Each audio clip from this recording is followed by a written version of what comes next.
미국의 나스닥, 우리나라의 코스닥이 있다면 뉴스쇼에는 뉴스닥이 있습니다. 뉴스쇼 증권시장 뉴스닥. 박성태 뉴스쇼에서 출발하는 새로운 코너죠. 오늘 모신 손님은 부승찬 더불어민주당 의원, 서왕진 조국혁신당 원내대표, 그리고 김종혁 전 국민의힘 최고위원입니다. 안녕하세요. 안녕하십니까. 안녕하십니까. 예, 뭐 코스피는 5천을 찍었는데 뉴스닥도 이제 잘 부탁드리도록 하겠습니다. 세 분이 이렇게 자주 만나시진 않으시죠? 네, 잘 못 보죠. 뭐 이렇게 좀 제가 이게 서먹한 걸 좀 없애기 위해서 뭐 자기 소개도 좀 하시고 제일 연장자시죠? 아니 저 부의원님이나 뭐 저 서항진 저 대표님이나 저도 뭐 옛날에 이제 그때 예, 알고는 지냈죠. 예, 알고 지내서 네. 그때 박원순 시장 때 같이 예. 뵀던 기억이 있고 그래서 뭐 그냥 서먹한 건 없습니다. 이게 좀 잘 되려면 서로 간에 약간 스킨십도 하고 예. 그래야 돼요. 네. 아니 왜 알겠습니다. 웃으세요? 무슨 차 나중에 우리 회식 한번 해요, 다 같이. 네, 시간 뭐 아니 뭐 술 먹으면 안 돼요. 술은 술 좋아하면서 왜 안 그래요? 돼요. 이렇게 반면 교사가 너무 센 분이 계셔가지고 네, 술은 이렇게 많이 안 먹는 게 좋은 것 같더라고요. 네. 알겠습니다. 세 분이 원래 좀 2주에 한 번씩 이렇게 만나니까 네. 친하게 하도록 하겠습니다. 일단 첫 방송 주변 반응이 좀 어떻습니까? 이 부분은 부승찬 의원이 먼저 얘기해 주시겠습니까? 상당히 이 코너 제목이 좋다. 아, 뉴스다. 예, 예. 예, 신선하다. 뭐 이런 얘기가 있었고요. 저 드디어 이제 부승찬도 이런 방송에 나가는구나. 이런 분위기. 이렇게 고정으로 막 이렇게 나오는 방송이 없으셨어요? 없었죠, 고정은. 제가 부승찬 의원님을 사적인 자리에서 한번 뵌 적이 있는데 되게 재밌으신 것 같더라고요. 재밌습니다 아주. 그런데 무섭게 방송에 이렇게 재밌습니다. 안 나오셨었구나. 예. 방송용이 아니었군요. 예, 방송용은 아니에요. 알겠습니다. 방송용은 아니에요. 서왕진 대표님은 어떠셨는지? 이 방송에 대한 애청자들이 많더라고요. 아 예. 뭐 저도 좋아했습니다만은 예. 우선 일부러 챙겨본 사람들이 많았는데 전 좀 혼났습니다. 아 왜요? 왜냐하면은 우리 박성태 기자님에 대한 팬들이 되게 많더라고요. 이 김현정 뉴스쇼부터 김현정 앵커님의 팬들이 있는 거예요. 아니 저는 이제 숟가락 가지고 박성태 다니면서- 기자님 팬들이 네. 생각보다 엄청 많고 음. 나한테 패 끼치지 말아라. 아. 어렵게 방송 이제 본격적으로 시작하셨는데 그 교수처럼 이야기하지 말고 패 끼치지 말아라. 혼났습니다 저는. 아 그렇습니까? 예, 알겠습니다. 김정일 최고위원님은 뭐 방송 많이 하시니까. 예. 2대1로 고생한다. 아 그러네요. 이 이게 양쪽에 자꾸 근데 쟁쟁한 이게 분들 두 분 모시고 고생한다 가운데 만약 껴서. 합당이 된다면 그럼 진짜 두 분이 완전히, 나오시기는 그런데. 2대1 야당 둘 아니었습니까? 아이고. 근데 지금 제가 볼 때는 국민의힘도 거의 뭐 2명 아니에요? 왜? 예. 안 나오잖아요, 친단계, 친한계 이렇게 2명인데 예. 한 명 저희가 또 어떻게든 섭외해가지고 예. 제일 문제 없는 분으로 해가지고 알겠습니다. 하도록 하겠습니다. 바로 첫 주제로 들어가도록 하겠습니다. 원래 뉴스닥이면 이렇게 상한가 하나를 꼽는 건데 네. 이 부분 한자 먼저 보도록 하겠습니다. 어제 박근혜 전 대통령이 오면서 장동현 대표가 단식을 중단한 모습입니다. 지금 유튜브로 보시는 분은 사진을 확인할 수가 있는데요. 박근혜 전 대통령이 저렇게 국회 본관을 찾은 거는 10년 만이라고 그러더라고요. 장동현 대표의 단식을 막겠다 이렇게 갖고 실제로 막아졌습니다. 이거 잠깐 한마디씩 좀 얘기를 해주신다면.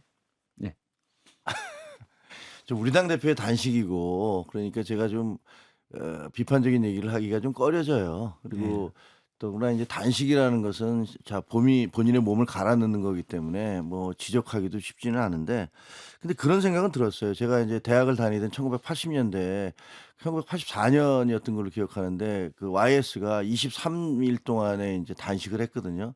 근데 그때는 군사정권 시절이라서 보도가 안 됐어요. 그래서 신문에다 한 줄씩 나갔는데 뭐라고 나갔냐면 야당 인사의 식사 문제 이렇게 한 줄씩 나갔어요. 그러나 이게 입소문을 통해서 야 YS가 지금 단식하고 있대 이런 얘기들이 막 퍼져나갔거든요. 그리고 진짜 이 사람이 23일 동안 단식을 하면서 거의 죽을 지경이 돼서 그렇죠. 그게 이제 민주화 운동에 대한 더 이상 이거 버틸 수가 없겠구나라는 군사정권의 경종을 울렸던 건데 요즘은 시대가 달라져 갖고 거의 실시간 생중계가 되고 있잖아요. 예. 그리고 이제 뭐 장도혁 대표 같은 경우는 장미꽃을 놓고서 뭐 그래서 장미단식이니 뭐 이런 얘기도 나오고 그다음에 시 같은 거 써서 이렇게 올리고 문학 청년이시더라고요. 네, 세상이 많이 달라졌구나라는 생각이 들었는데 그럼에도 불구하고 그 진정 뭐랄까 그 절박감이랄까 이런 것들은 확실히 좀 떨어진다라는 떨어진다. 생각이 들었고요. 그다음에 이 명분상에 있어서 이게 통일교 특검 받아라였잖아요. 네. 근데 이게 과연 목숨 걸고 단식을 할 소재가 되는가라는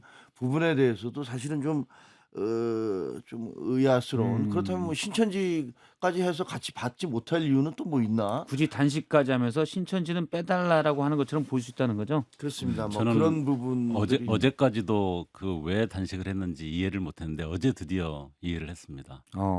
아, 장동혁 대표는 다 계획이 있었구나. 한 손에는 윤 어게인을 꼭 쥐고 있더니 이제는 이제 박근혜 탄핵 그 예. 대통령까지 딱 모셔가지고 확실하게 당을 이제는 탄핵 본당, 내란 본당으로 만들려고 한 게 아닌가. 확고하게 그런 의지가 아닌가 하는 생각이 들 정도로. 대란 본당이 그건 너무 심하시고. 아니 원래 탄핵을 할 때 말씀하신 대로 통일교를 특검을 하자고 제안을 했는데 사실은 조국 혁신당이 통일교 특검 발의를 이미 했었고 민주당도 전격적으로 받아서 하자고 제안을 했는데 신천지 문제에 대해서만 유독 빼면서 말은 통일교 특검을 하자는 건지 말자는 건지 헷갈리는 단식을 시작했지 않습니까? 근데 본 뜻은 다른 데 있었던 게 다른 아닌가. 데 어제 모습으로 저는 확인했습니다. 예. 부승찬 의원님은요? 뭐 통상적으로 저희가 이제 계엄 이제 끝나고 나서 야외 집회를 할 때 의원분들이 단식을 많이 했어요. 저희 민주당 의원들이 통상적으로는 8일, 10일까지도 하고 예. 이렇게 했는데 이게 단식을 할 때 보면 참 안타까움이 많아요. 그럼에도 불구하고 대외적 메시지가 강하죠. 왜냐하면 한 사람의 생명을 담보로 하는 거잖아요. 예. 어떤 의원 같은 경우는 내가 왜 윤석열의 그 탄핵을 위해서 내 몸을 헌신해야 되냐. 뭐 이런 분들도 그런 계셨고. 분도 있었어요. 네, 그럼에도 불구하고 민주당 의원들이 단식을 많이 하고 이제 앰뷸런스가 와서 실려가고 뭐 이런 것들이 많았거든요. 그런 측면에서 봤을 때 이 단식의 명분이 과연 뭔지 아까 우리 김종혁 전 최고께서도 말씀하셨지만 명분이 불명확하다. 뭐 쌍특검 얘기도 하고 하지만 명분이 불명확했다. 그럼에도 이제 단식이라는 그 의학적 예. 이런 측면을 봤을 때는 목숨을 거는 거기 때문에 빨리 종결된 거에 대해서는 감사하다라는 생각을 갖고 있고요. 또 하나 이제 부정적으로 본다면 시작할 때부터 출구 전략을 만들어 놓은 것 같아요. 본인 스스로도 명분이 없다라는 걸 알고 만일 명분이 있었으면 끝까지 가는 게 맞죠. 예, 반대에도 불구하고 그걸 어제 박근혜 대통령 만나면서의 한 장면이었잖아요. 예. 예, 바로 감사합니다도 아니고 잘 알겠습니다가 먼저 튀어나왔잖아요. 그만큼 이제 단식을 중단할 명분을 찾고 있었고 그래서 이제 박근혜 대통령하고의 약속 대련 전 대통령과의 약속 대련이었다라는 그 영상 하나로 딱 드러나더라고요. 약속 대련. 하지만 물론 이제 국민의힘에서는 유영아 의원이 예. 박근혜 전 그렇죠, 대통령과 그렇죠. 가까운 유영아 의원이 예. 뭐 한두 시간 전에 박준태 비서실장에게 얘기를 하면서 알게 됐다. 예. 이렇게 했습니다. 약속 대리라고 표시. 약속 대련이 맞습니다. 왜냐하면 본인들이 아니다는데. 아니, 네, 이게 알겠습니다. 이 뭔가 약속 대련이 아니고 급작스러운 만남이었으면 그렇게 알겠습니다가 바로 안 나와요. 근데 약속 대련을 할 때는 선수를 잘 데려다 놔야 돼요. 그러니까 장동혁 같은 경우는 약속 대련을 할 명배우가 아니었다. 이런 느낌을 많이 받았어요. 알겠습니다. 네. 일단 뭐 그건 부승찬 의원님 일단 생각이시고 이게 사실은 단식 끝나니까 그럼 이제 그동안 단식하는 동안 잊고 있었던 인물이 있어요. 한동훈 전 대표는 그럼 어떻게 되는 거냐? 26일 최고위원회에서 제명이 의결되느냐?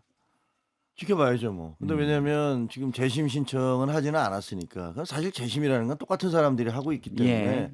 그 아시다시피 새벽 1시 반에 보도자료 한 장 달랑내서 전 당대표를 제명하겠다 뭐 이렇게 발표를 했는데 그분들이 다 부정선거하고 계몽령을 지지하는 분들이어서 사실 저도 지금 심판을 받고 있습니다만 저 그렇죠. 윤리에 갔다 왔습니다만 내가 저분들한테 윤리 심판을 받는 게 맞나라는 생각이 들더라고요. 뭐 서로가 각자가 살아온 삶들이라는 게 있는데 그리고 가치관이라는 게 있는 거고 근데 재심 신청을 하지 않았기 때문에 한동훈 대표에 대해서 과연 어떻게 결정을 할지 26일 날 뭐 당 대표는 병원에 입원해 있겠지만 그때 최고위원회에서 결정을 할지 어떨지는 뭐 지켜봐야 되겠습니다. 예. 결정하겠죠. 모르겠습니다. 뭐 할지 안 할지 뭐 일각에서는 뭐 그냥 시간을 질질 끌 것이다라는 라는 얘기도 있고 그다음에 만약에 제명을 강행할 경우에 그 후폭풍이 만만치 않을 거잖아요. 그리고 우리 당이 예를 들면 그 비상계엄에 목숨 걸고 막았던 그런 전 당대표가 떠나고 난 다음에 예. 과연 우리 당을 그 내란당이라는 그런 야당의 그 집권당이 공격을 해올 때 막아줄 방패가 있나요? 뭐 논리적으로 그것을 그 비난할 수 있는 반박할 수 있는 근거가 사라져 버리는 거잖아요. 알겠습니다. 뭐, 예. 일단 두 분은 한동훈 전 대표에 별 관심이 없는 것 같아서 두 분에게 떠넘고 네, 바로 알겠습니다. 넘어가. 깜빡 잊었습니다. 아, 알겠습니다. 근데 단식이 상당히 표정이 딱 보니까 관심이 없으신 것 성공적이었네요. 같아요. 그냥 재밌네 뭐 이런 표정들이 구승찬 의원님 표정에서 살짝 읽혀가지고. 저희는 사실은 약간 불안함이 있죠. 아 그래요? 왜냐하면 한동훈 전 대표가 이제 제명이 안 된다면 이 실질적으로 봤을 때는 윤석열의 절연이 가까워지는 거거든요.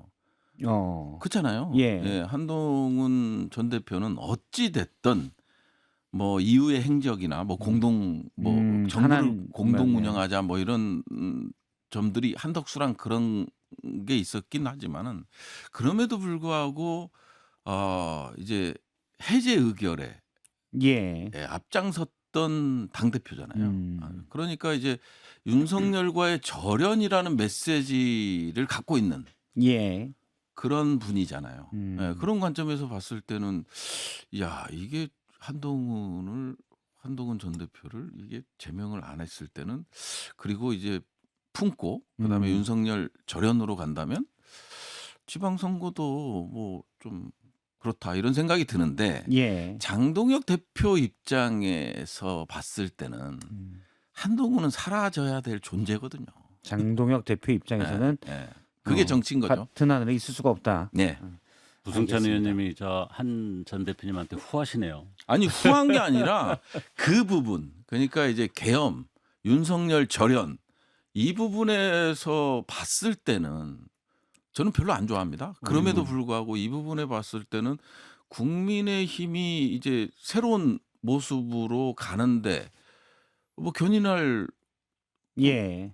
사람은 맞죠. 앞서 이제 김정현 최고위원님이 네. 얘기하신 것처럼 한동훈 전 대표가 계엄을 막은데 사실은 바로 불법, 위법, 위헌이다라고 얘기했고 네. 탄핵에도 어느 정도 역할을 했기 때문에 근데 만약에 제명이 된다면 그런 것들을 국민의힘이 좀 잃게 된다라고 보시는 거군요. 아니 저는 뭐 그렇게 봐요. 이게 윤석열 전 대통령에 대한 절연은 이제 상상도 못하는 게 된다. 네, 제가- 부의원님의 진단 예. 자체에 대해서 뭐 부정하지는 않는데 부정, 예. 기본적으로 동의를 하는데 저는 한동훈 전 대표에 대해서 너무 그렇게 편하게 인식하기가 어려운 점이 우리 김종혁 최고위원님 계셔서 좀 그렇긴 합니다만은 사실은 윤석열 검찰 독재를 처음부터 떠받치고 그걸 완성시켜서 윤석열 정부를 만드는 황태자였던 게 분명한 사실이고 그 과정에서 피해를 받고 그 과정에서 고통을 받은 사람들이 많습니다. 그거를 쉽게 잊어서는 안 된다고 생각하고요. 예. 뭐 저 내란 과정 또 계엄 과정에서 역할 자체를 부정하지는 않습니다만은 그런 부분에 대한 제대로 된 사과나 뭔가 본인의 어떤 입장 이런 것들이 좀 분명히 나와야 되지 않나 하는 생각이 듭니다. 딱 한 가지만 말씀드리면 이제 예. 부승찬 의원님이 그 아까 얘기했던 한덕수와의 공동 정부 이거 계속 얘기하잖아요. 저는 그때 제가 최고위원이어서 그 내용을 잘 알거든요. 그게 왜 뭐였냐면요. 저희는 윤석열 대통령이 제2의 계엄을 또 할 수도 있다라는 그런 두려움 같은 게 있었어요. 그때 우리가 모여서 뭐 했냐면 빨리 한덕수 총리를 끌어들여서 함께 정부든 당이든 모두 윤석열 전 대통령에게 반대한다는 입장을 보여주자. 그렇게 얘기를 했던 거예요. 그래서 불러서 한덕수 총리를 같이 공동 기자회견을 하자. 그래서 이제 더 이상 제2계엄이고 이런 것들은 불가능하다는 것들을 국민들에게 알려주자라는 취지에서 했던 건데 그리고 헌법재판소도 그래서 그 부분에 대해서 얘기했잖아요. 뭐 공동정부 이거 사실 아니고 이것은 전혀 문제가 될 게 없다라고 얘기를 했는데 예. 저희는 사실 알겠습니다. 그때 한덕수 총리가 그런 의도를 갖고 이번에 재판에서 나왔지만 이미 협조적인 태도를 가지면서 윤석열 대통령과 그런 관계였는지 몰랐어요. 왜냐하면 본인이 전혀 자기는 몰랐다. 자기는 계엄에 반대한다. 이렇게 얘기했기 때문에 같이 와서 할 줄 알았는데 그때 기자회견 때도 거의 얘기를 안 하셨잖아요. 나중에 보니까 한덕수 총리가 어떻게 보면 윤석열 대통령과 한편이었구나. 그런 것들을 나중에 그걸 나중에 알았다. CCTV를 통해서 이제 알게 된 거죠. 알겠습니다. 저도 짧게만 13초 이게 드리겠습니다. 13초. 예. 공동정부라는 거는 결국은 지금 법률 시스템, 우리 대한민국의 헌법 시스템에서 있을 수 없는 일이죠. 아니, 공동정부가 아니죠. 아니, 그러니까 지금 비춰지는 이미지는 그렇기 때문에 이건 명확히 잘못됐다. 이건 짚고 넘어가야 될 것 같습니다. 알겠습니다. 예. 명확히 잘못했다. 그때는 한덕수가 그런 사람인지 몰랐다. 어떤 윤과의 절연을 위한 조치였다라는 걸로 이해를 하도록 하겠습니다. 본격적인 얘기하기 전에 이게 두 분이 관심 없어 보이더니 갑자기 얘기를 많이 하셔가지고 이게 좀 길어졌습니다. 그러면 본격적인 상한가 하한가 키워드로 살펴보도록 하겠습니다. 서항진 의원님부터. 예, 저는 어제 있었던 민주당 정청래 대표의 전격적인 합당 제안 예. 이걸 들고 왔습니다. 사실은 합당이라고 하는 게 굉장히 어려운 과정이고 사전에 많은 실무적 논의를 해도 사실은 쉬운 일이 아닌데 그런 과정 없이 일종의 논의의 물꼬를 트는 그런 전격적인 제안이었기 때문에 예. 최종적인 결과가 어떻게 될지는 알 수가 없습니다. 일종의 하이 리스크 하이 리턴이 될지 아니면 굉장히 어려운 어떤 결과가 될지 알 수가 없어서 상한가일지 하한가일지는 모르겠습니다만은 어쨌든 생산적 어떤 논의가 되기를 바란다는 점에서 상한가가 되기를 바라는 상한가 되기를 그런 바란다. 생각입니다. 부승찬 의원님은요? 키워드. 한덕수요? 예, 준비하신 게 한덕수잖아요. 예. 키워드만 잠깐 듣고 넘어가는. 예. 한덕수 23년 선고. 이진관 판사의 이제 교과서에 실릴 만한 이 명판결이었다고 생각을 하는 게요. 예. 왜 그러냐면 이제 내란이라는 거를 재판부에서 그동안 봐왔던 거는 재판부에서 일개 단일 형사 사건과 같은 류로 취급해 왔다라는 거예요. 지기현 판사도 그렇고 백재현 판사도 그렇고 뭐 초범이라는 얘기들을 하고. 근데 예. 이제 이진관 판사의 이제 판결을 보면서 이 내란은 있어서도 안 되고 그리고 그 내란이 있어서도 안 되기 위해서는 이 가혹한 선고가 뒤따라야 된다는 거. 예. 예, 그렇기 때문에 좀 대한민국 국민들의 어떤 법치가 살아있구나. 법치가 살아있구나. 이런 것들을 많이 네, 느꼈죠. 느끼게 해줬다.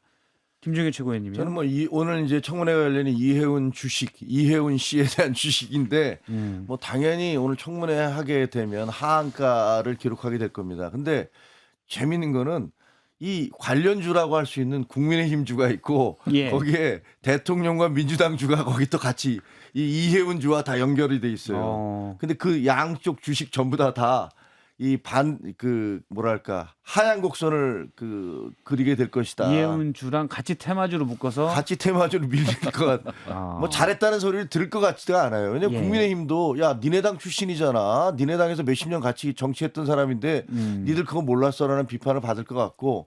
그다음에 이재명 대통령과 민주당도 야 저런 사람 임명해갖고 도대체 무슨 국정을 예산을 맡기겠다는 게 말이 되는 거야?라는 비난을 받게 될 것 같아서 예. 이혜훈 주와 더불어서 동반 하락할 것 같다라는 느낌이 듭니다. 알겠습니다. 이혜훈 주 오늘 청문회가 예정돼 있습니다. 이혜훈 청문회를 얘기하셨고요. 먼저 어제부터 이슈가 크게 됐어요. 서항진 원내대표님이 가지고 오신 상한가 조국 혁신당의 합당 제안. 일단 뭐 아까 말씀하셨으니까 두 분은 어떻게 되셨어요? 짧게 좀 부탁드리겠습니다.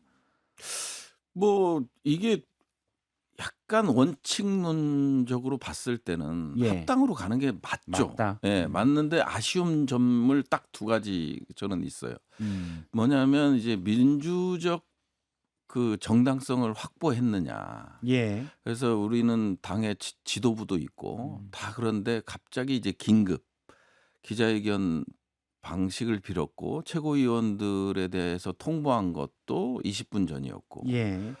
최고위원들도 물론 지명직도 있지만 당원 투표를 통해서 이루어졌잖아요. 근데 왜 그런 이제 긴급하게 기자회견할 정도로 소통을 안 했냐는 아쉬움이 있고요.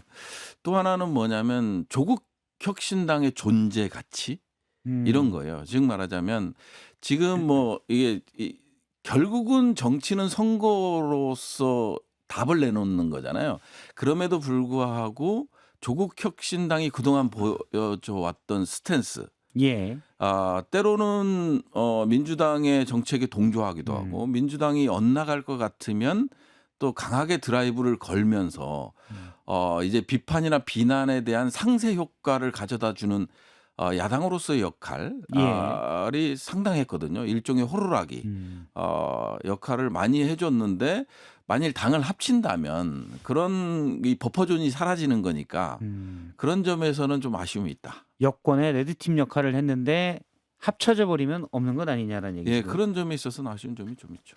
저는 뭐 이런 합당이 다 있지 이런 생각이 들더라고요. 뭐 아, 합당이 그래요? 언젠가 하겠지라는 생각이 들었지만 예. 형식과 절차 면에서 너무 이상해요. 아니 지금 보면은 어저께 코스피 5천 돌파를 해서 예. 어떻게 보면 그 이재명 대통령 정부로서는 막 이거 빵빠레 불고 와 8개월 만에 우리가 드디어 공약을 달성했다라고 뭐 소리칠만 하거든요. 근데 그거 다 묻혀버리잖아요. 거기다가 또 장동혁 대표 단식 문제에도 논란이 있었는데 시기적으로도 왜 이 타이밍에 그걸 발표를 하지? 정무적인 판단은 뭐였을까 이런 생각이 들고 그리고 대개 합당이라면 양당 대표가 나와서 우리가 이러이러한 논의를 하겠습니다. 국민들 라고. 여러분 뭐 이러이러한 이유로 해서 할 것 같습니다라고 하는 건데 그게 아니고 일방적으로 혼자서 무슨 계엄하듯이 발표했잖아요. 요즘은 그렇게 전격적인 발표가 유행인가 뭐 이런 생각도 들고 그리고 보니까 뭐 민주당 내에서 어떻게 의총이 열렸는데 난리가 났다고 하더라고요. 그런 거 들어보면 무슨 판단일까? 그러니까 너무 좀 뜬금없어 보인다라는 생각이 들었어요. 의총에 부승찬 의원님은 가셨죠. 의원이니까. 말을 못 하시네. 그렇습니다. 이거 얘기 좀 해주세요. 당황해가지고 그러세요. 사실은 난리가 아니었어요. 이게 공통된 생각들이 좀 있죠. 그러다 보니까 이제 당 대표 면전에서 이제 제기하는 것들이 좀 있었습니다. 네. 네. 그 아니 조금 더 정도로 이럴 때 길게 해주세요. 구체적으로 해주세요. 구체적으로. 뭘 길게 아니 해줘요. 구체적으로 뭘 당 대표 면접에서 아니, 누가 이제- 뭘 어떻게 했는지. 이제 뭐 많은 의원분들이 좀 이게 절차상 정당성 얘기를 많이 하셨죠. 예. 그러다 보니까 이제 페북을 보시면 알겠지만 엄청나게 그러니까 조국 혁신당과의 합당의 반대가 아니라 예. 우리는 뭐냐 이거지. 음. 이런 쪽에 있어서 상당한 불만들을 토로한 거 맞습니다. 예. 우리 김종혁 의원, 최고위원께서 말씀하셨지만 지금 이제 화면에 유튜브로 보신 분들은 박주민 의원 페이스북이 나오는데요. 이런 중대한 사안을 어떤 사전 논의도 없이 기습적으로 일방적으로 발표했다. 이제 이런 부분들 정말 많은 의원들이 페북에 올렸어요. 페이스북에 네. 장철민 의원도 올렸습니다. 네, 정말 대전의 의원이죠. 박홍근 의원은 상당히 제가 봤을 때는 세게 좀 얘기를 했던 것 같아요. 박홍근 의원도 합당에 이런 식으로 얘기하는 건 말이 안 된다. 라고 얘기를 했고요. 독단적으로 비칠 수 있다라고 했고, 예. 정말 많았습니다. 그래서 이 왜 오늘일까 다음 주 하면 안 됐었나 하는 생각도 들고 특히 그거예요. 어제 5,000피를 찍었는데 그러니까 갑자기 정청래 대표가 5,000피가 중요한 게 아니야. 이게 더 중요해라고 보일 수 있는 것처럼 성격 그러니까 발표를. 저도 계속 곰곰이 생각해 보지만 민주당에서 합당에 반대하는 분들은 거의 없어요. 전원 찬성일 거예요 아마. 근데 왜 어제였냐? 예. 그것도 왜 긴급이었냐? 내일 전쟁이 일어나나? 이런 생각들을 많이 하죠. 그래서 이제 아까 우리 박홍근 의원도 같은 경우는 코스피 5천도 있지만 예. 뭐 이진관 23년 그리고 이제 비상계엄을 내란으로 법적인 판단을 한 거, 그 다음에 이재명 대통령의 이제 기자회견까지 진짜 이게 민주당으로서는 정말 홍보할 게 너무 많거든요. 그렇죠. 이번 주에 민주당 입장에서 좋은 일들이 좀 많이 있는데 거기다가 또 우리 장동혁 대표께서 또 단식 중단. 하시고. 뭐 이 에피소드들이 너무 많았는데 그런 상황에서 갑자기 긴급 기자회견이라고 그러니까 예. 다들 같은 생각이지 않았을까. 박홍근은 그래서 청와대가 주목받는 게 그렇게 실냐라는 취지로 글을 올리기도 했습니다. 계엄 비판하시면서 되게 계엄식으로 하시는 것 같아 매사를. 당사자인 서학진 원내대표님은 어떻게 보시는지. 뭐 일단은 선언이 아니고 제안이라는 점 좀 구별을 해야 될 것 같고요. 예. 일방적인 선언을 할 수는 없죠. 저희도 사실은 굉장히 전격적이고 갑작스러운 제안이었습니다. 저희가 그 얘기를 그런 일이 있을 거라고 전달받은 것은 그제, 그러니까 어제 발표를 했는데 그제 오후에 조국 대표가 갑자기 최고위원 회의를 소집해서 그런 일정이 있을 것이다라는 걸 전달받았다라고 저희들한테 공유를 해줬기 때문에 그때 저희도 알았고 그거는 뭐 일종의 그런 제안 또는 논의에 물꼬를 트는 그런 것이지만 작은 정당으로서는 그게 어마어마한 일종의 파도고 쓰나미 아니겠습니까? 그런 예. 차원에서 너무 갑작스럽고 또 굉장히 시간적으로 촉박한 그런 어떤 일정이어서 저희로서는 그 문제에 대해서 내부적으로 어떻게 논의를 좀 질서 있게 해 나갈지 뭐 그런 고민들을 했었습니다.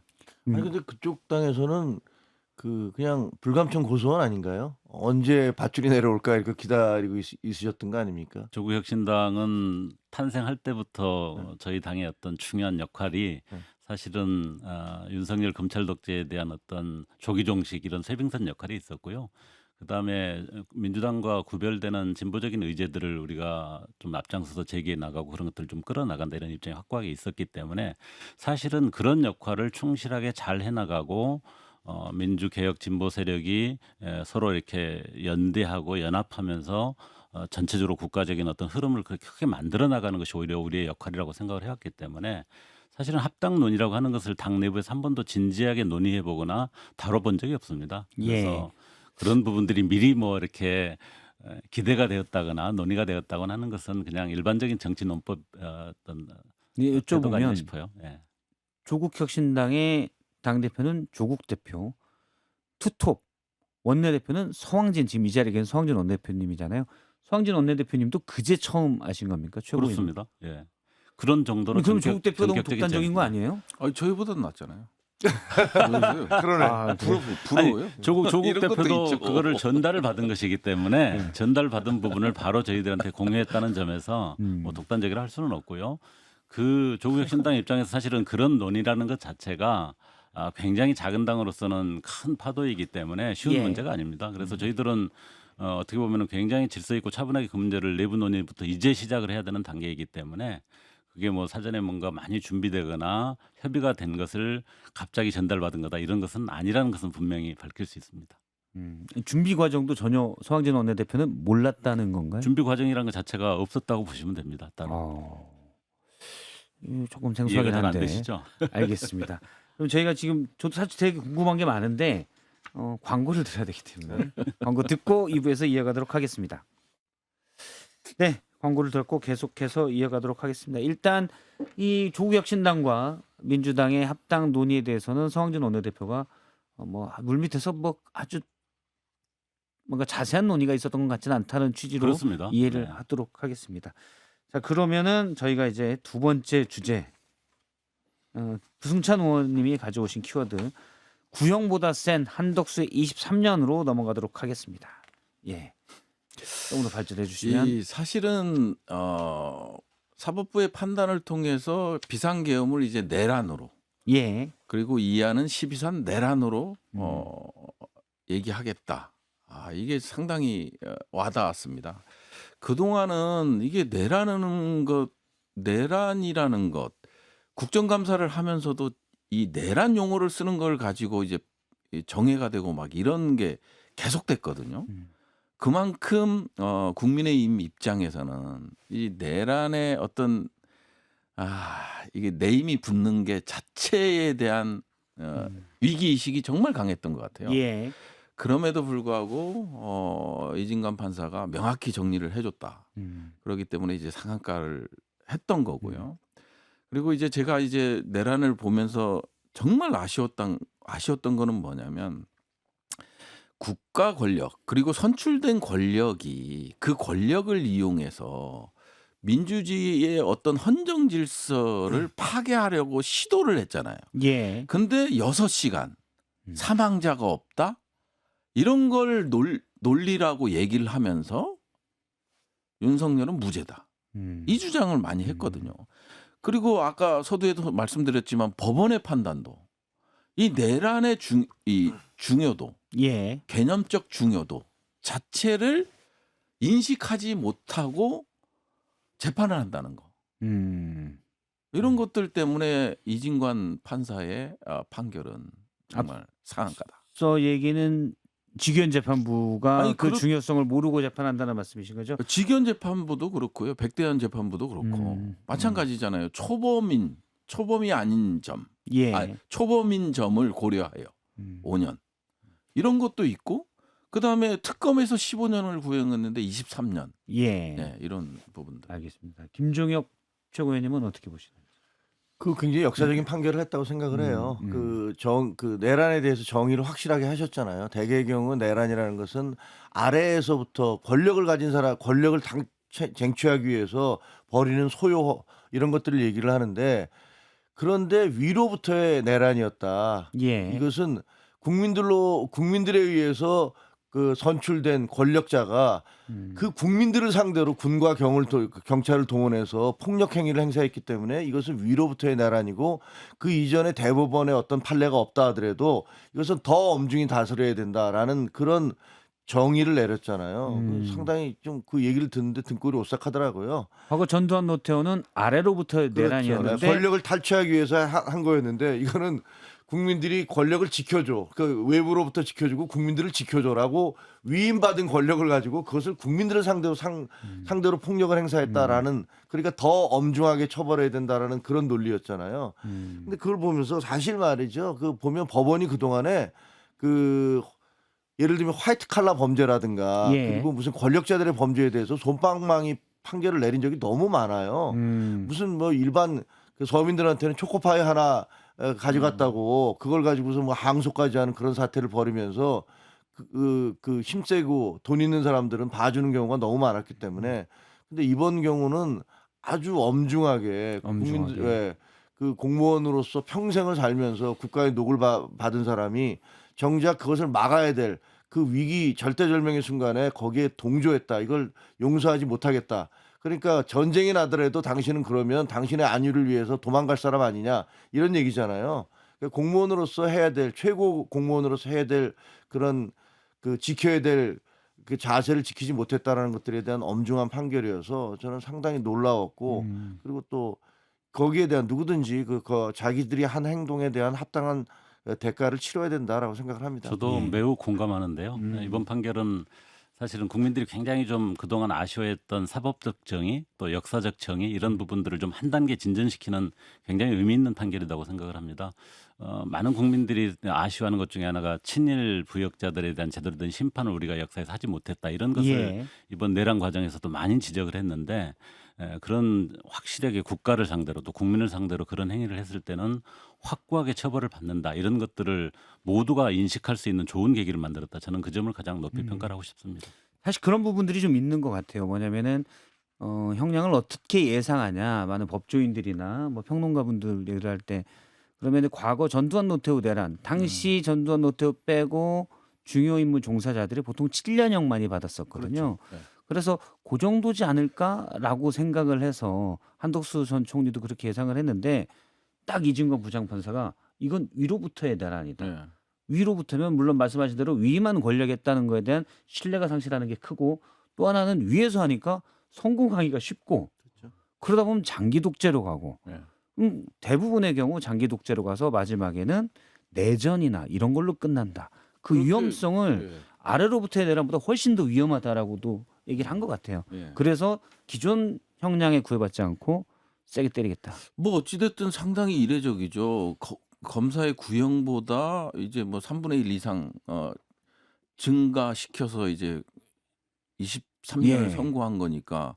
그래서 이제 찾아봤어요. 정말 구형보다 많은 이제 구형보다 선고가 이게 그 징역형 연수가 많은 걸 찾아봤더니 거의 없더라고요. 5% 통계적으로 봤을 때 5% 미만이더라고요. 예. 그게 뭐냐면 결국은 이제 법학자들이 얘기하는 앵커링 이펙트라고 해서 정박 효과. 구형을 때리잖아요. 이런 구형을 뭐 10년을 딱 때리면 이 주의를 맴돈다는 거예요. 선고도 여기서 플러스 마이너스 오차 범위 내에서 움직이는데 네. 그리고 이제 사회적 이슈가 되는 거를 제외하고는 거의 이 검사의 구형보다 높은 게 없더라고요. 일단 검사가 좀 세게 때렸겠지. 그러면 예. 난 조금 깎아줘서 뭐 예, 3분의 예. 2나 반절 예. 이런 게 이제 보통 앞서 말한 앵커링 효과 비슷하게 또 가는 거죠. 그리고 이제 이 사회적 공분이 있는 경우들 있잖아요. 정말 막 언론에 계속 나오고 막 국민들이 이제 이거에 대해서 이제 울분을 통하고 이런 거에 대해서는 좀 증가해서 이제 때리는 경우가 있는데 선고를 하는 경우가 있는데 상당히 이례적이죠. 근데 이번에 어찌됐든. 저는 생각하기에 뭐 있잖아요. 맨날 판결 내릴 때 초범이고 맞아요. 그 다음에 평생 공무원으로서 국가사회에 헌신한 공을 인정하여 뭐 이래가면서 이제 장량 강경을 해서 예. 뭐 15년 구형했으면 그 중에서 뭐 한 7, 8년 정도로 나올 것으로 다 예상 그런 기계적 형량을 예상을 했었는데 이번 이진관 판사 같은 경우는 그걸 다 깨버렸잖아요. 그러니까 어떻게 보면 진짜 그 무슨 뭐랄까 형식에 따른 그런 판결이 아니라 정말로 사안의 본질로 들어가서 이 본질을 규정하면서 거기에 대해서 판사로서 내릴 수 있는 판결을 형량을 내렸다라는 측면에서 상당히 좀 충격적이었고 그리고 다른 판사님들한테도 귀감이 좀 될 것 같아요. 예. 그러니까 너무 형식적이잖아요. 기계적이고. 우리가 이번 과정에서 좀 기억해야 될 것 중에 하나가 중간에 공소장 변경을 했지 않습니까? 예. 판사가 그거를 이제 제기를 해서 공소장 변경을 했었고 그 과정에서 특검 쪽에서는 그 변경을 진행하고 구형을 했음에도 불구하고 그냥 의례적이고 일반적인 수준에서 형량을 이렇게 구형을 했단 말이죠. 그것이 가지고 있는 본질적 의미나 그 중대성 이런 것들을 검사 측에서도 제대로 인지 못한 것을 판결이라는 과정을 통해서 사법 판결을 통해서 명확하게 규정했다는 게 참 큰 의미가 있는 것 같습니다. 예. 알겠습니다. 세 분이 다 상한가로 그러면 이진관 부장판사의 23년 한덕수 선고를 다 동의하시는 거죠? 좋습니다. 뉴스딱 명의로 뭐 이렇게 감사패라도 하나 보내드려요? 아 무슨 말씀이에요? 어쨌든 저희로서는 가슴 아프고 부끄러운 일이에요. 저희 당에 예. 배출한 대통령과 어떻게 보면 그 정부 하에서 총리였는데 이런 일이 벌어진 것들을 저희 이렇게 저는 패널이기 때문에 냉정하게 얘기하고 있는 거지만 그게 뭐 이렇게 좋은 일이겠습니까? 사실은 우리 당으로서는 가슴 아프고 부끄러운 일이죠. 저는 12.3 때 이렇게 그 과정에서 여전히 기억나고 가장 좀 화도 나고 심각하게 생각했던 게 뭔가 하면은 특히 관료 엘리트들이 이 과정에서 어떤 태도를 보이느냐. 뭐 정치적으로 이렇게 선출된 사람들은 정치적 목적이나 자기 주장에 의해서 어떤 방향으로 갈 수도 있다고 생각하는데 사실은 국민들이 관료들은 그래도 국가를 위해서 국민을 위해서 기본을 지키고 정도를 그래도 최소한은 지키겠지 이런 기대가 있었는데 예. 한술 더 떠서 기회주의적인 처신을 하고 어디에 붙을지 늘 고민하고 하는 그런 존재들이라는 게 드러난 건데 그 점에 대해서 아주 좀 철퇴를 내렸다 저는 그렇게 생각합니다. 뭐 국민의힘 입장에서는 이번 국정감사 때도 그렇고 내란이라는 용어 사용에 대해서 극렬 저항을 했었거든요. 예. 그 의미를 찾아보면 결국은 또 위원정당 요구가 빗발칠 텐데 앞으로 다시 이 이슈가 다시 수면 위로 올라올 올라올 수 있다. 올라올 가능성이 있기 때문에 여전히 뭐 윤석열 특검에서 사형 구형한 거라든지 그 다음에 이번에 이진관 판사의 이제 선고라든지 이런 거에 대해서 코멘트를 안 하는 게 아닌가 하는 생각이 들기도 합니다. 알겠습니다. 이진관 부장판사가 박성재 전 법무부 장관 재판도 맡고 있어요. 제가 볼 때 지금 제일 떨고 있을 분은 이분이에요. 박성재 법무부 장관. 그렇겠네요. 역시 내란 중요 인물에다가 뭐 서명을 받자 이거 문서에 이것도 이제 박성재 법무부장이 맨 처음 얘기를 했다고 합니다. 그동안 가장 잘 빠져나가신 분인데 네. 다음 주제로 다음 키워드로 넘어가 보도록 하겠습니다. 이건 이제 김종혁 전 최고위원님이 가지고 온 이해운 후보자 청문회 한가죠? 오늘 청문회가 열리는데 굉장히 이것도 특이한 일이었잖아요. 그 국민의힘에서 청문회를 안 하겠다라고 얘기를 하고 거꾸로 민주당과 정부에서 하자라고 얘기를 예. 하는 그런 특이한 일들이 벌어졌어요. 그래서 저는 만약에 이해운 장관 후보자를 임명할 생각이 있었다면 아마 정부 여당이 뭐 민주당 국민의힘이 안 하겠다니까 그냥 시기가 지난 다음에 그냥 임명해버렸을 거라고 생각하는데 청문회를 굳이 해야겠다라고 하는 걸 보면 제가 보기에는 결국은 청문회 끝나면 낙마시킬 거다라는 생각이 들어요. 왜냐하면 청문회에서 지금까지 나온 것들이 다시 재현됐을 때 그걸 보고서 저 사람을 장관을 임명해야 된다라고 생각할 국민이 얼마나 되겠습니까? 아마 그 갑질하고 소리 지르고 얘기 들어보니까 그거 말고도 다른 녹취록이 많대요. 그게 다 전달이 됐다는 겁니다. 그런 것들. 그다음에 온 국민의 분노를 자아낸 뭐 자식이 결혼했는데 결혼한 그걸 신고를 하지 않은 상태에서 그 청약 가점을 더 높여갖고 몇십억의 차익을 얻는 그런 당첨이 된 거라든가 이런 것들 모두가 제가 보기에는 그 이전의 낭만 강선우 여가부 장관 후보자나 이진숙 그 교육부 장관 후보자에 비해서 훨씬 심하거든요. 근데 이런 것들을 그냥 놔둘 수가 있을까? 그래서 저는 사실은 어제 청문회 한다고 그랬어요. 사퇴할 줄 알았어요, 본인이. 근데 오늘 그냥 청문회 한다는 거 보면 아, 저분도 대단하구나라는 생각도 들고 예. 그래서 많이 기대가 됩니다. 근데 어떻게 보면 또 다른 우리 공직자가 아니라 정치인의 어떤 그런 민낯 같은 것이 또 드러나는 거여서 좀 부끄럽기도 합니다만 그래서 지켜보겠습니다. 청문회에서 납득이 안 되면 부적격으로 올라갑니까? 민주당에서도? 그렇죠. 예, 그럴 것 같고요. 저도 이제 뭐 기재부 의원들하고 잠깐 얘기를 나눠봤는데, 디펜스만은 하지 않겠다. 아. 통상적으로 여당에서는 정책 질의를 하잖아요.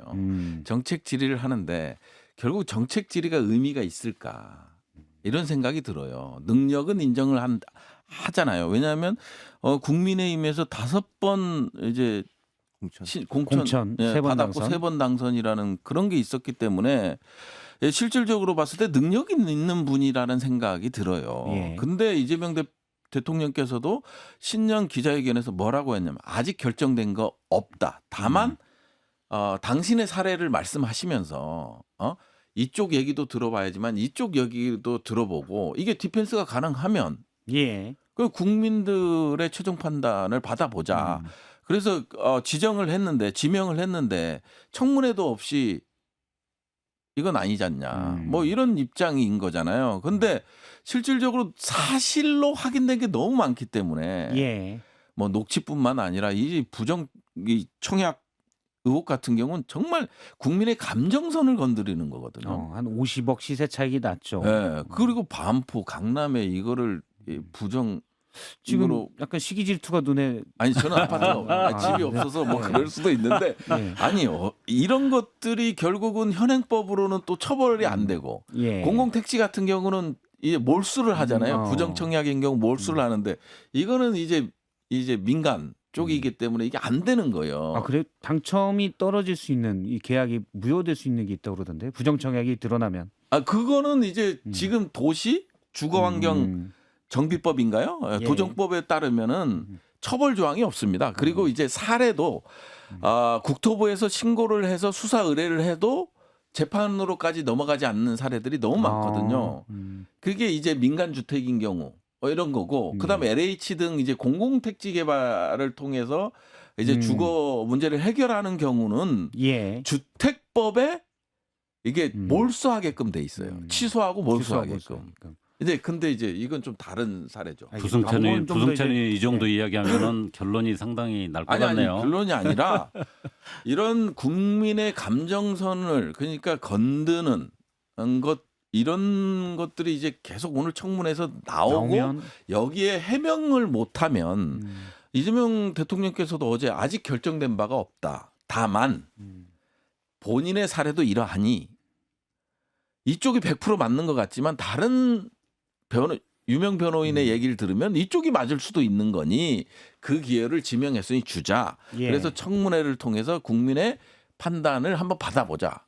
이런 입장입니다. 조국혁신당은 이미 입장을 저희들은 밝힌 바가 있습니다만은 국민 통합을 위한 인사 취지 자체는 저희들은 상당히 공감을 합니다. 뭐 그거는 좋았다고 생각하는데 문제는 후보자가 일종의 국민 주권 정부의 국무위원으로서 역할을 할 만한 어떤 자질이나 특히 윤리적 기준 이런 부분들이 너무 미달한 것 아니냐 이렇게 보여지고 제가 보기에는 민주당 의원들 안에서도 상당히 비판적인 입장들이 있다고 알고 있습니다. 예. 그렇게 본다면 사실은 좋은 취지에도 불구하고 후보자의 어떤 준비나 그동안 살아온 삶 자체가 너무나 미달이기 때문에 좋은 취지로 제안한 대통령한테 부담 주지 말고 스스로 거치 결정을 하는 것이 맞다 이렇게 생각이 드는데 국민의힘 입장에서는 사실은 어떻게 보면 국민의힘 의원들 중에서는 상당히 좀 양질의 의원이다 그동안은 그런 이미지도 있었는데 이 부분에 대해서 좀 차제에 좀 분명하게 그런 부분들에 대해서 자기 반성도 함께 있어야 되는 거 아닌가 그런 생각도 듭니다. 세 분은 다 그러면 지금 시간이 약 1분 정도 남았는데 청문회 연 다음에 낙마할 가능성이 크다라고 보는 쪽으로 이해해도 되겠죠? 그렇죠. 국민이 받아들이지 못하면 네. 알겠습니다. 물론 뭐 댓글엔 이런 얘기도 있습니다. 생긴 게 비슷하다고 꼭 먹어봐야 맛을 아느냐. 딱 보면 아는 것 아니냐. 일단 맛을 보는 과정에 청문회가 들어는 갔습니다. 결과를 보면 이제 알 수 있을 것 같습니다. 예, 오늘 뉴스닥 여기까지 하도록 하겠습니다. 부승찬 더불어민주당 의원, 김종혁 전 국민의힘 최고위원 그리고 서왕진 조국혁신당 대표였습니다. 세 분 고맙습니다. 감사합니다. 수고하셨습니다.